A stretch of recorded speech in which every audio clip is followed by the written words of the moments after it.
Assalamualaikum warahmatullahi wabarakatuh.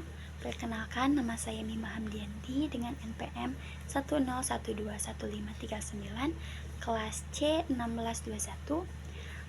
Saya di sini akan menjelaskan tentang mata kuliah agama yang berjudul yaitu Ma'rifatul Quran, yang artinya hidup di bawah naungan Al-Quran. Saya di sini akan membahas 5 materi, yaitu yang pertama Ta'riful Quran, definisi Al-Quran, yang kedua yaitu Asma'ul Quran, nama-nama Al-Quran, yang ketiga yaitu Muqtadal Imani bil Quran, yaitu konsekuensi iman terhadap Al-Quran, yang keempat yaitu Akhtaru Nisyanil Quran, bahaya melupakan Al-Quran, yang kelima yaitu Syurutul Intifa'i bil Quran, syarat-syarat dalam mengambil manfaat Al-Quran. Yang pertama yaitu ada Ta'riful Quran. Menurut bahasa, Al-Quran atau berarti bacaan. Sedangkan menurut istilah, Al-Quran berarti kalam Allah yang merupakan mukjizat yang diturunkan kepada qalbu Nabi Muhammad SAW secara mutawatir, dan membacanya adalah ibadah. Terdapat dalam surat Al-Qiyamah ayat 17-18, Bismillahirrahmanirrahim, Inna alaina jam'ahu wa qur'anah, fa idza qara'nahu fattabi' qur'anah, yang artinya sesungguhnya mengumpulkan Al-Quran di dalam dadamu dan menetapkan bacaannya pada lidahmu itu adalah tanggungan kami. Karena itu, jika kami telah membacakannya, hendaklah kamu mengikuti bacaannya. Yang kedua yaitu Asmaul Quran atau nama-nama Allah. Yang pertama yaitu ada Alkitab atau kitab. Kenapa disebut Alkitab? Yaitu karena sebagai isyarat bahwa Al-Quran harus ditulis. Karena itu Nabi Muhammad SAW menyuruh kepada para sahabat untuk menulis ayat-ayat Al-Quran. Yang kedua yaitu ada Al-Huda atau petunjuk. Kenapa disebut Al-Huda? Karena ia mengarahkan manusia kepada jalan yang lurus yang menyelamatkan mereka dari keyakinan yang sesat dengan jalan membimbing akal dan perasaan mereka agar berkeyakinan. Yang ketiga yaitu Al-Furqan atau pembeda. Kenapa disebut Al-Furqan? Karena Al-Quran itu adalah pembeda yang hak dan yang batil, antara petunjuk dan kesesatan, dan berbeda dengan kitab-kitab lainnya. Yang keempat yaitu adalah Al-Bayan atau penjelasan. Kenapa disebut Al-Bayan? Karena Al-Quran memberikan penjelasan tentang petunjuk untuk keluar dari kesesatan serta menerangkan berbagai hikmah. Yang selanjutnya yaitu yang ketiga, Muqtadal Imani bil Quran. Salah satu tuntutan keimanan bagi seorang muslim adalah al-imanu bil Quran atau iman kepada Al-Quran. Keimanan tersebut mengandung beberapa konsekuensi berikut. Yang pertama yaitu ada al-ansubihi, yang artinya akrab dengannya. Keakraban tersebut diimplementasikan dengan ta'allumuhu, mempelajarinya, dan ta'limuhu, mengajarkannya, yakni tilawatan, membacanya, fahman, memahaminya, tatsbikon, melaksanakannya, dan hifzan, yaitu menghafalnya. Yang kedua yaitu ada tarbiyatun nafsi bihi, yang artinya membina diri dengannya.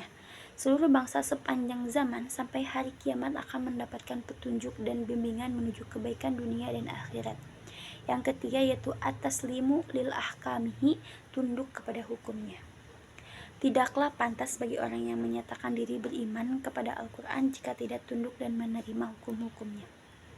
Yang keempat yaitu ada Akhtaru Nisyanil Quran atau bahaya melupakan Al-Quran. Yang pertama yaitu ada Dalalun Mubin, kesesatan yang nyata. Yang kedua itu Dayyakun Harajun, yang artinya sempit dada. Yang ketiga yaitu Ma'isyatun Dankun, kehidupan yang sulit. Yang keempat yaitu Umyul Basirah, butanya mata hati. Yang kelima itu Qaswatul Qalbi, kerasnya hati. Yang keenam yaitu Zulmun wa Dhullun, kegelapan dan kehinaan. Yang ketujuh yaitu Suhbatus Syaitan, menjadi sahabatnya setan, dan banyak lain sebagainya. Yang kelima yaitu ada Syurutul Intifa'il bil Quran, yang artinya syarat-syarat manfaat dalam Quran. Yang pertama yaitu ada al-intifa'ul mawani, atau artinya menghilangkan faktor-faktor yang menghambat pengambilan manfaat Al-Quran. Yang kedua yaitu at-ta'addubu ma'ahu, beradab terhadapnya. Husnun niyah, niat yang baik. taharatul qalbi wal jasadi, membersihkan hati dan jasad, tafrikun nafsi asyawaqiliha, mengkhususkan diri sibuk dengannya, hadrul fikri ma'al Quran, hadirnya pikiran bersama Al-Quran. Yang ketiga itu husnul talaqi, baik dalam mengambil manfaat dari Al-Quran, bil qalbi khashi, dengan hati yang khusyuk, bita'zim, disertai pengagungan, ditanfiz, untuk melaksanakannya.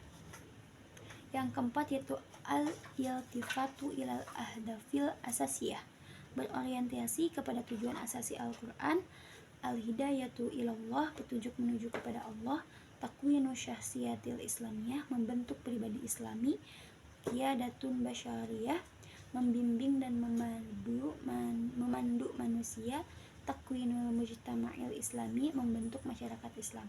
Yang kelima yaitu ada ittiba'u kaifiyati ta'amuli sahabah. Yang kelima yaitu littiba'u